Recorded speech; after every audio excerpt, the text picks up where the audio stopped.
Shalom Bapak Ibu Saudara yang dikasihi Tuhan. Seri pengajaran hari ini berjudul Larilah Begitu Rupa. Saudaraku, hidup sebagai orang Kristen itu tidak bisa enak-enak dan tidak boleh main-main. Saya katakan demikian karena sejatinya hidup ini adalah suatu pertandingan.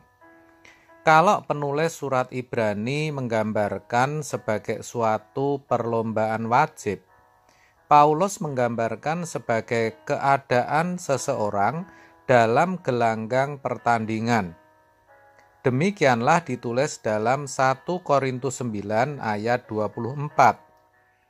Tidak tahukah kamu bahwa dalam gelanggang pertandingan semua peserta turut berlari, tetapi bahwa hanya satu orang saja yang mendapat hadiah. Karena itu, larilah begitu rupa, sehingga kamu memperolehnya. Saudara, kalau dikatakan tidak tahukah kamu, berarti banyak orang Kristen yang dipandang tidak tahu, dan memang demikian keadaannya. Bahkan tidak menyadari bahwa sesungguhnya dirinya ada dalam gelanggang pertandingan. Keadaan ini sangat berbahaya. Ibarat seorang atlet yang tidak menyadari kalau sedang ada dalam pertandingan, pasti tidak mungkin berjuang untuk menang. Orang Kristen pun demikian.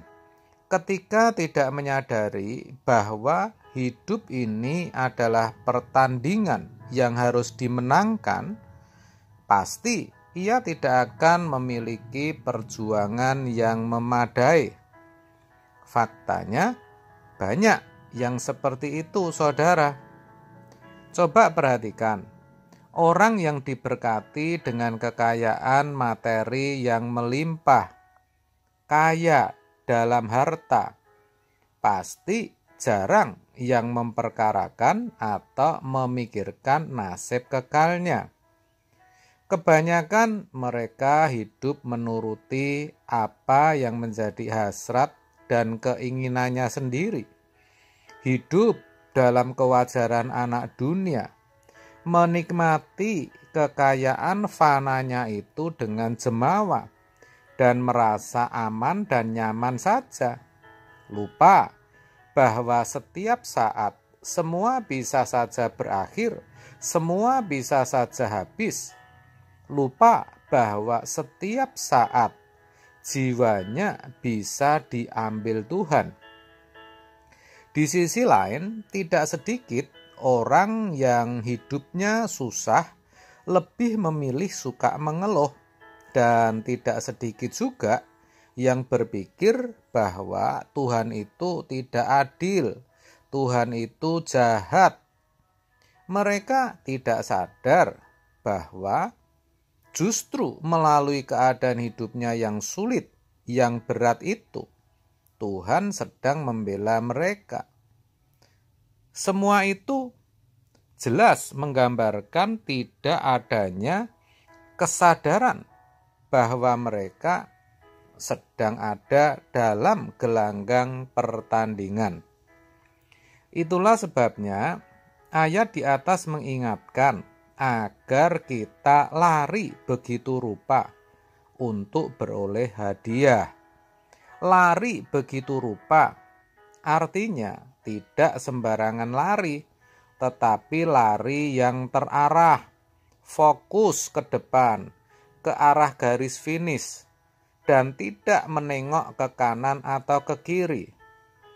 Harus diingat betul bahwa ayat tadi mengatakan hanya satu orang saja yang akan beroleh hadiah. Itu artinya kita harus lari sendiri untuk beroleh hadiah. Kita tidak bisa menumpang atau istilah bahasa Jawanya nunut kemenangan orang lain. Saudara, keselamatan itu tanggung jawab individu. Kalau orang lain selamat, orang tua, istri, suami, atau anggota keluarga yang lain, saudara seiman kita, mereka selamat, bukan berarti kita ikut selamat. Begitu maksud saya. Makanya berulang kali dikatakan di kitab Wahyu, seperti aku menang, kamu pun harus menang. Itu harus kita sadari. Kemenangan itu harus kita perjuangkan. Bukan berarti kalau Tuhan Yesus menang, itu otomatis kita jadi menang. Bukan berarti kemenangan Tuhan Yesus menjadi kemenangan kita juga. Bukan, saudara. Melainkan kita harus berjuang sendiri agar bisa beroleh kemenangan. Maka hidup kita sebagai orang Kristen arahnya harus jelas, yaitu langit baru dan bumi yang baru. Apapun yang kita lakukan hanya semata-mata agar kita bisa menjadi anak-anak Allah yang berkenan. Tidaklah salah kita bekerja, belajar, dan kuliah, berumah tangga, menekuni satu pekerjaan atau profesi, atau apapun juga, asalkan kita seperti pelari yang fokusnya hanya untuk beroleh mahkota kehidupan. Begitu, saudara. Kita jangan lagi mau disimpangkan atau diganggu sehingga fokus kita berubah dan akhirnya kita kalah. Ini penting untuk dimengerti, saudara. Karena kalau jujur, banyak orang Kristen yang tidak lari begitu rupa, melainkan lari sambil tengok kanan kiri. Akhirnya tidak sedikit yang perhatiannya terpecah, bahkan gagal fokus. Yang lebih parah lagi, fokus hidupnya benar-benar berubah. Berubah bukan lagi berlari untuk beroleh mahkota kehidupan, tapi untuk beroleh harta dunia. Lebih mudah meninggalkan Tuhan demi pekerjaan, pacar, pasangan hidup, atau kekayaan daripada sebaliknya. Tidak lagi takut akan nasib kekalnya. Baginya yang penting bisa hidup nyaman di bumi. Orang yang seperti ini pasti juga tidak pernah memperkarakan keadaan batiniahnya. Padahal kalau keadaan batinnya tidak berubah, tidak dibaharui, tidak mungkin bisa sampai kepada tujuan.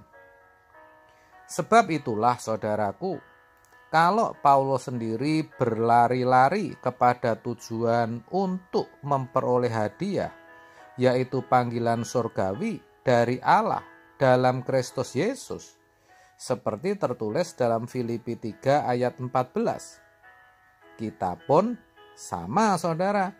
Kita harus juga lari, bahkan lari begitu rupa.